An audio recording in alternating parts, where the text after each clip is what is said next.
Hello, good morning.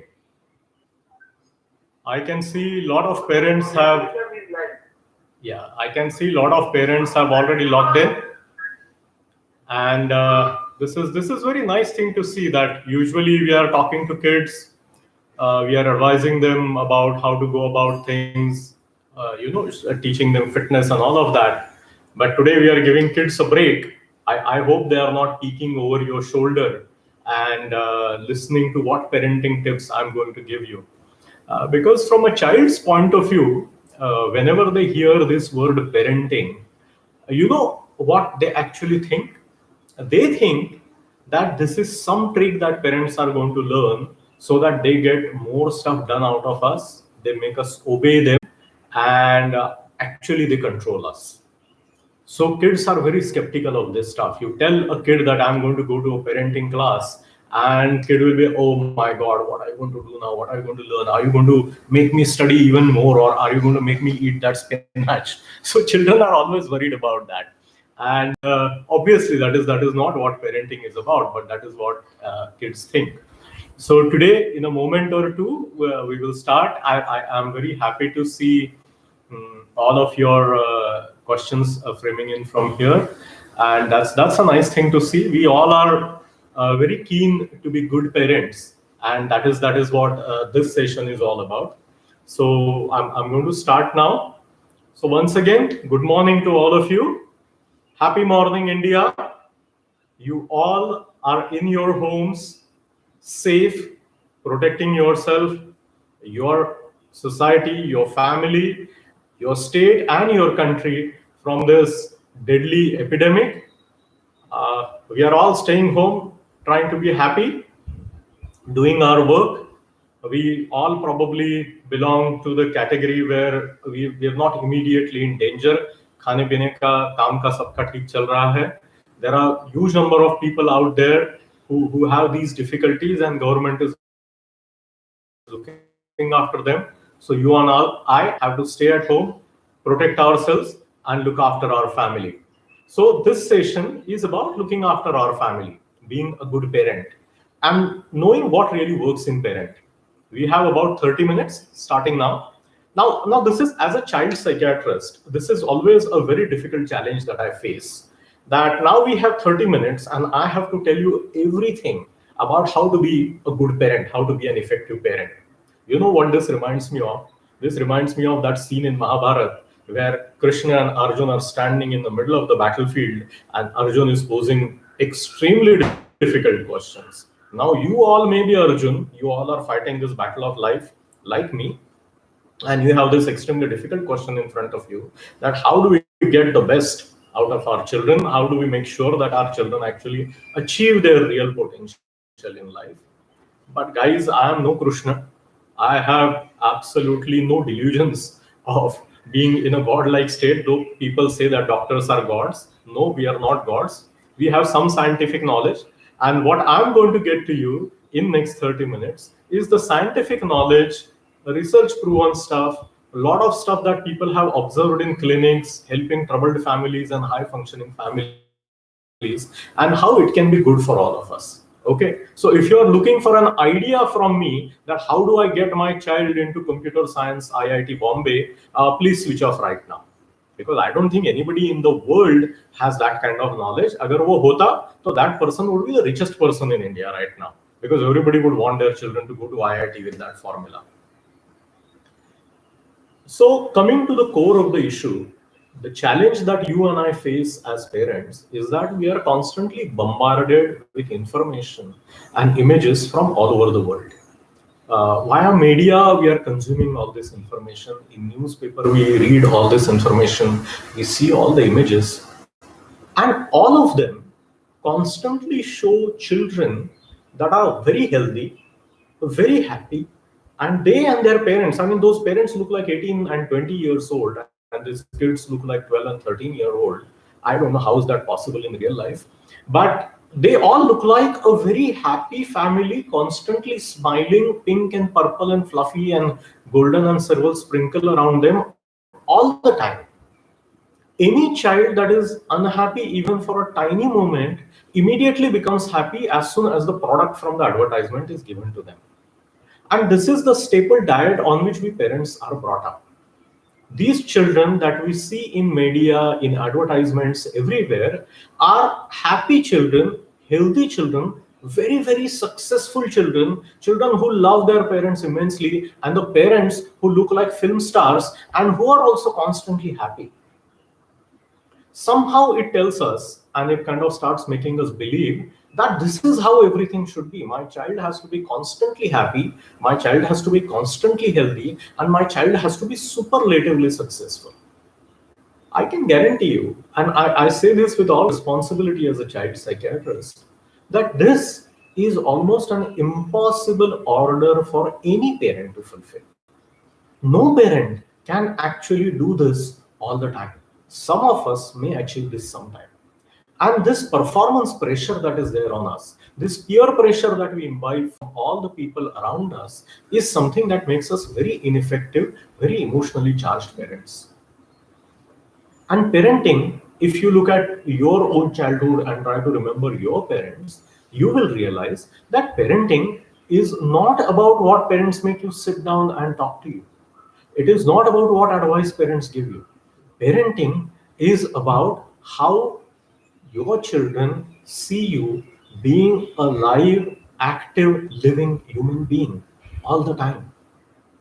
They see you as a parent in action. So what do you do when you are in hurry? What do you do on a day-to-day basis? How do you behave? How do you talk? How do you conduct yourself when you think nobody is looking? When you think nobody is actively following you is what makes you a parent. That is what your children remember. And the actions that we do repeatedly over and over again, when we are not being conscious of these actions, are actually dictated by our emotions. Our brain is designed in such a way that our emotions decide our actions, particularly when we are in a hurry, particularly when we are stressed, particularly when we are enveloped by difficult emotions. It is our core emotions which drive our actions. And these actions happen repeatedly, over and over again, month after month, year after year. And that is what is parenting is all about. And what are these emotions that drive parents? I'm talking specifically about Indian parents. There are two very dominant negative emotions which push us all the time, which motivate us all the time. First emotion is the emotion of fear. As a parent, we are always worried. As a parent, we are always anxious. As a parent, we are always scared in my power to make sure that only the best comes the way of my child. We are constantly afraid that something will go wrong. A child does something little bit here and there, something like not taking lunch for one day, and in our mind we start seeing the child as completely emaciated, like that African famine child. The child has skipped just one lunch or has eaten just one less roti, but in our mind it is catastrophized to an extent where we think that this child is going to get malnourished. बाकी सब लोगों के बच्चे 6-6 foot लंबे हो जाएंगे और मेरा बच्चा बस सिर्फ इतना छोटा बोना रह जाएगा. That is the kind of reaction that we give because we are controlled by the emotion called fear. So that is what drives our parenting. And then there is a second emotion which is equally challenging. Most of us are not aware of it. And when I say the word, a lot of you are going to curse me for that. But believe you me, there is a bit of truth in that, a bit of truth in what I say. And that emotion is emotion of greed. We want more. We want more all the time. बच्चे ने nursery में कुछ तो भी एक star बच्चा लेके आया एक दिन, तो immediately we want that child to get multiple stars every day for the rest of his life. We want more and more and more by way of achievements for these children. Now I understand, I am a parent as well. I have a 19-year-old daughter and a 14-year-old daughter. And I know that as parents, we want our children to do their best. As parents, we want our children to achieve, be more. But the stress should not be on the outcome, but the stress should be on the process. Because we don't know what success is. If you ask the most successful people, are you successful? They may not agree with you. They will give you a different answer. But if we get our children into the habit of following the process, then these children have a chance of being happy in life. They have a chance of actually realizing their potential in life. Whether you call that success or not is entirely up to you, because success has a different definition and different operative criteria in everybody's mind. So our focus should be on the process of helping our children do the right things over and over again, so that ultimately they have a chance, a good chance at life. And I'm going to focus for next 20 minutes on these things. This is what makes parenting work. This is what makes children into good individuals, self-responsible adults who will not be a constant source of worry for you when you are growing old. Because ultimately that is what we want. We all want our children to be on their own, happy, looking after their own life, and even supporting us being a good part of the society. So that is exactly what we are looking for. And let me tell you what are two or three main things that we really need to focus on. You try to do too many things और वो सब आपके हाथ से निकल जाता है. This parenting always reminds me of my favorite cricketer, Virender Sehwag, and I'm sure most of you have seen him playing in his best days. You know, the strategy that Virender Sehwag used to have is that every time I see a bad ball, I hit it very hard. When you are a Virender Sehwag, then every ball is a bad ball for you and you hit it very hard. But what it means is that you play for long inning. You don't hit every ball. You don't try to hit every ball out of the park. Most of the times, what you are essentially doing is you are keeping your wicket. And as parent, that is one of the most important things. This is a very long inning. You will get ample opportunities. Just don't get clean bowled. So what are the things that we should be focusing on? Let me tell you those three things one by one. First thing is that if the child has to grow up to their potential, whatever that potential may be. Every child has a different ability. We all have our different abilities, and we gradually reach that potential. Most of us actually realize this potential as we grow up, as we become adults. Sometimes we realize that potential in our 30s and 40s, and that is okay because it's a long life. So if the child has to realize any kind of potential, has to achieve anything in life, has to be happy, then there is one crucial element that all of them have to learn, and that is discipline. When you and I were children, everybody could discipline us. Teachers disciplined us, household helps disciplined us, relatives disciplined us, our neighbors disciplined us, even a man on the street could discipline you. This doesn't happen anymore. We do not like people telling our children what to do. Okay, so nobody actually tries to discipline your children. Even teachers who are primarily responsible for them have somehow started taking this hands-off approach, because they feel कि ये सब लाडले बच्चे हैं, इनको कुछ भी बोला तो वो घर जाके पेरेंट्स से रिसीट लेके आएंगे, कुछ तो भी लेटर लेके आएंगे, मेरी जिंदगी खराब कर देंगे. भाई आपका बच्चा है, आप संभालो, हमारा काम जो पढ़ाना है वो हम कर रहे हैं. So even the most important element in child's life, which is school, is actually stepping back a little bit on discipline.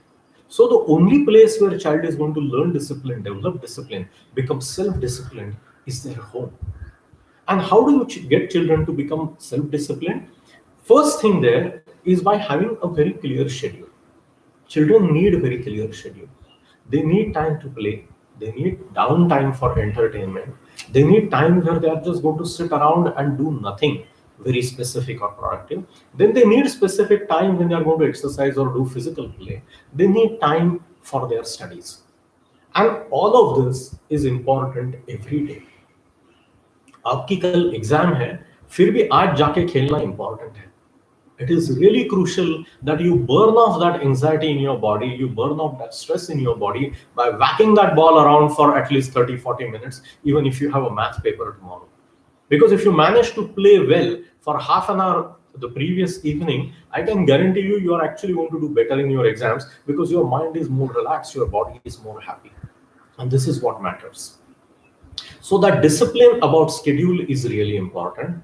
Children should have an approximate schedule which family makes sure is adhered to, at least on the weekdays. So if you have a young child at home, a school-going child at home, and it is just two of you parents, then it is important to be home in the evening. It is important to postpone your social engagements to the weekend when child has to get up at 6 o'clock in the morning and go to school. They need to have their 6 or 8 hours of sleep, at least 8 hours for children, before they can go to school. So अगर 6 बजे बच्चे को उठना है तो 10 बजे बच्चे को सोना पड़ता है. If the child has to go to bed at 10 o'clock, they need to have dinner at 9 o'clock. For that, their TV has to be switched off at 8 o'clock. For that, they have to have their bath at 7 o'clock in the evening. So on the weekday, the entire family has to follow a specific routine, be available for the child, for them to have a nice night's sleep so that they can be energetic, fully charged when they go to school next morning. This is how we do it. Second thing of discipline is restricting overstimulation. Giving gadgets to children is a bad idea. There should be limited amount of time that children spend on these gadgets. And for most of the school going children, on a typical school day, gadget time for entertainment should not be more than 30 to 45 minutes. As parents, it is our responsibility to make sure that children actually stick to this time limit right from the age of 3 or 4. Because if you try to impose this suddenly when they are 13 and 14, then they are going to rebel against it because they are already addicted to the screen. So right from very young age, start restricting their entertainment screen time. Maybe a lot of children are doing their classwork or their school on various social media apps like Zoom right now. So that is their school time, that is different. But for entertainment, they should be given only a restricted time. Ability to switch off that screen is an important ability that child needs to develop, and it is our job as parents to help them do that. The next thing is smart studying, and a lot of parents actually don't get this point. We want children to do well in exams. We want children to realize how to crack the important exams in their life. And the only way that can be done is by restricting study time. Now, this may come across as really funny to you, but unlimited study time actually makes you dumb, particularly when you're a school kid till 8th, 9th standard. You should be studying only for stipulated time in the day and nothing more than that. When you have specific limited time, that is when your brain starts thinking of how can I do this thing more efficiently. That is when children learn how to cram in more part of learning, particularly exam related learning, in short period of time. Children need to learn this because there is never unlimited time. As they grow up, as they move on, the portion becomes more and more vast.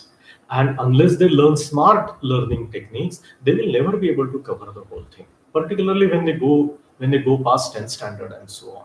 So teaching children to be really smart learners early on is very important for us. So that is something that I want you to focus on, and you do that by restricting their study time. कि आपको सिर्फ 2 घंटे मिलने वाले, इससे ज़्यादा आप पढ़ने वाले नहीं हो. I am also somebody who's very much against tuition classes. Definitely before 9th and 10th standard, no tuition classes at all. Children need to be self-learning. They all go to school. They all have decent textbooks. They all have access to huge amount of information. If they can self-learn, then that is one of the greatest things that you can teach these children. Because beyond school, these tuitions are really of no help. So they might as well learn their self-learning very early on in life. And the last part of discipline is that there has to be dedicated time for exercise / sports every day. There has to be dedicated time for art every day, even on the day before your exam. Because we all are entering a world where creativity is the biggest quality. And just by becoming a rattu tota, by mugging up those books, children are really not going to go very far. They're just going to become cannon fodder. All other parts of their brain also need to develop. Their abilities need to develop. And art, music, sports, teamwork are really important things in life. No matter how great you are, you will always work in a team. No matter how intelligent you are and whatever your scores are, you need to relax your brain. No matter how intelligent you are, you need to have a brain that has lateral thinking ability, that can look at the same problem from different points of view and solve those problems very well. All of this is possible only if you are going to go beyond your academics. If you have an inclination to art, play some music, make some art, Use your hands. These are very important tools given to you by your nature. So using your hands to create music. Just listening to music is not art, that's entertainment. Just watching things on YouTube is entertainment. Doing things with your own hand, creating music, creating nice things, creating drawings, cuttings, woodwork, clay work, whatever you like, everything needs to be given dedicated time every day.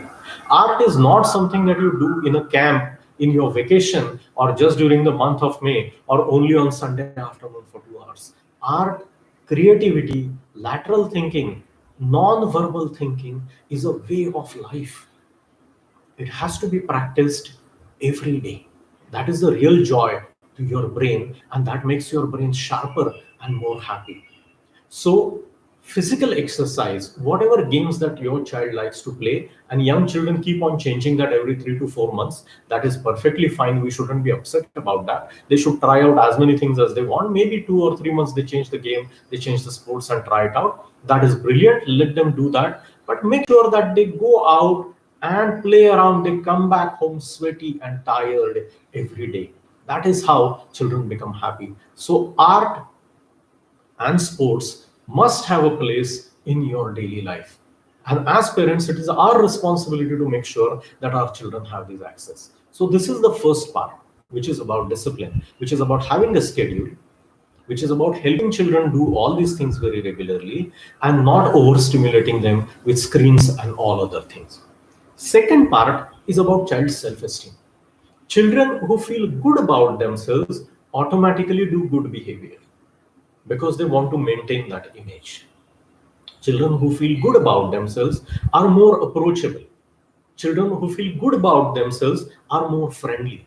They take on bigger challenges because they are confident that they are capable of taking on and succeeding in those challenges. This is called as self esteem. This is their self image.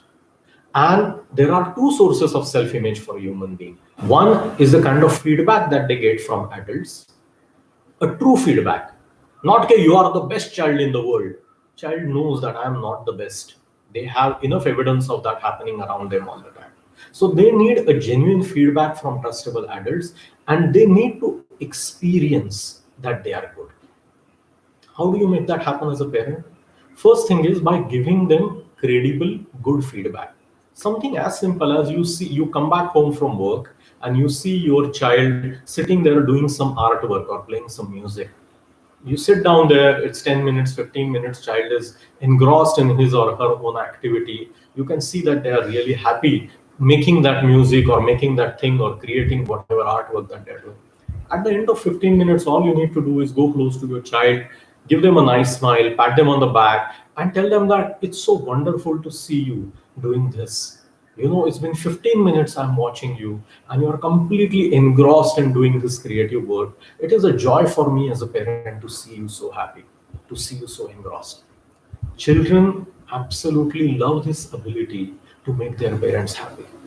When a parent tells them that I'm really happy, that fills into that self-esteem department of them. But this has to be genuine happiness. And when you praise a child like that, you're supposed to shut up and walk away. Because like a typical Indian parent, you will end up saying that "क्या अभी 15 minute piano बजा लिया, चलो बच्चा अभी उठ जाओ, अभी आधा घंटा मैथ्स कर लो या फिजिक्स कर लो." That is not the way it is done. Maths, physics, history, school has its own time. It has to be done in that time. One thing cannot be pushed on to other. Otherwise, every time you start praising the child will get worried. Every time my father or mother praises me, they pile on some other responsibility. So this is not praise, this is just advertisement. Okay, so don't do that. When you praise them, give them pure praise. And let them be really happy with what they are doing. Let them see that you actually approve of their non-screen activity. A child is told that today you will put up plates for dinner, this is your responsibility. Child does that. 2 दिन 3 दिन बच्चा कर रहा है. It is our responsibility to tell them, you know, I told you only once or twice, and you have taken up this responsibility. You are doing this every day. You are a responsible child. I'm very happy to be your parent. I'm very proud of you. Children need to hear this very specific praise from their parents. Children need to hear that parents actually appreciate their actions. And praise should be pure praise, it should not be followed by next demand by the parent. Similarly, when the child is doing something wrong, it is our responsibility to give them a very clear negative feedback. That I saw you loitering around, this is your study time and you are wasting your time. I'm not okay with that. Tell me, how can I help you to sit down for next 1 hour? Be there, sit with them, and get things done. Evening time is the most useful time for a lot of parents because that is really the only time that we get out with our children. It is important to dedicate some specific time to children, particularly young children who need help in studying. Sitting with the child and helping them read. Even for a 7th, 8th standard child who's studying on their own, sitting next to them reading your own book, not on the phone, reading your own book is really important. It gives them moral support. It tells them that my activity is important for my parent, so they are sitting next to me, ready there to help me. Okay, so this is what we need to do as parents. That is really important for them. This is how their self-esteem gradually builds up. Even when a child fails, when a parent tells them that yes, you tried, it didn't work out, let us do it again, I know you can do it. Just keeping it that much, not getting into a long monologue. We Indian parents have this tendency to get into these 45-minute monologues with our children. Children don't like it. Nobody likes it. You don't like it when you get that at your workplace. Your communication should be crisp and sharp. So that brings us to the last point in parenting, which is about very, very clear communication. Children, being children, constantly demand things. They constantly want something more. In your mind, there should be a clear criteria, and this has to be agreed upon by all the adults in the house because children will also divide and rule. Children are very smart. उनको मालूम होता है कि किसी के पास जाके क्या पूछना है, कौन क्या चीज नहीं देता है, कौन क्या चीज देता है. So be very careful about that. Try to have a consensus amongst all the adults in the house. When a child asks for something, if you think the demand is reasonable, you should say yes immediately. Just because the child is asking something, don't try to use that as a bait to get something more done from them. If it is a reasonable demand, given to that demand immediately, say yes, finish it off. If you think the demand is unreasonable, as a parent, it is your duty to say no. No, I'm not going to do this for you. No, this is not going to happen. Sorry, I will not buy that. And leave it at that. As a parent, you really do not need to feel guilty about saying no to your child and launch yourself into a very detailed and long explanation. वो salesman pitch होता है. You don't need to do that with your child. It is absolutely okay to say no to an unreasonable demand without getting into very long explanations. Be very careful with that because many times if you do not say a clear no, if you say a wishy-washy no कि हाँ बाद में देखेंगे, let me ask your father, we will see that later on, I'll talk about this tomorrow, child assumes that this is essentially open for negotiation, and the child will continue to harass you over that again and again and again. So if it is your own loving child, you're a responsible parent, simply tell them that this is not okay, I'm not going to do this for you, forget about it, and move on, start doing something else. Hearing a clear no actually helps the children understand what are the rules of the house. You don't want to put children into a negotiating position where everything is negotiated, everything is argued, everything, the child keeps on pestering you for things. Your no's have to be very clear no's, your yeses have to be very clear yeses, and that really helps the child to understand the rules of the game in your family. Okay, so these are three very simple things that I have talked to you about. Let me just go over that once more. First is self-discipline. That is really important. Discipline happens by scheduling their day in a good way, making sure that they and helping them to stick to that schedule, which should involve very little screen time, excellent play and sports time, excellent art and craft time, and specific study time, no matter how young or old that child is. Second is giving appropriate praise to increase their self-esteem and to give clear negative feedback when the child is doing something wrong, but making sure that our feedback is crisp It's specific, and it does not go on for 20 minutes. It should be just 2 or 3 sentences, and that is it. And being available for your child when they actually need your help, being right next to them and helping them, that is something that is really important. And the third point that I talked about is having clear communication. When the demand is reasonable, saying yes. When the demand is unreasonable, saying a clear no, and letting the child know boundaries of what is okay in your house. These are three simple things which, if you practice on a day-to-day basis, week after week, month after month, you will realize that the family environment becomes more cheerful. There is less stress, there is less fear, there is less greed, there is less anger, there is less sadness in the family, there is less conflict. You all are talking to each other more, you understand each other better, and the constant negotiation and the conflict actually starts disappearing step by step. It is a long way, but it is never too late. You can always start that as a parent. So there, as I see, we have just finished our 30 minutes of time.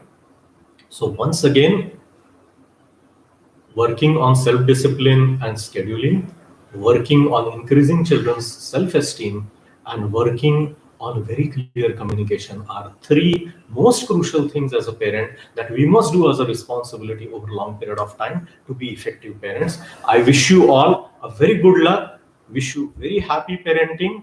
May you all, including me and my family, let us all stay at home, stay safe, be good, and conquer this epidemic. Let's be effective parents. There is light at the end of the tunnel. We will reach that very soon. It is waiting for us. So let us be happy parents. Let our children be happy and reaching their own self potential so that we can retire very, very happily watching our children be independent adults and handling our nation very capably. So let us all look after each other, including our families. Jai Hind. Take care. Bye now.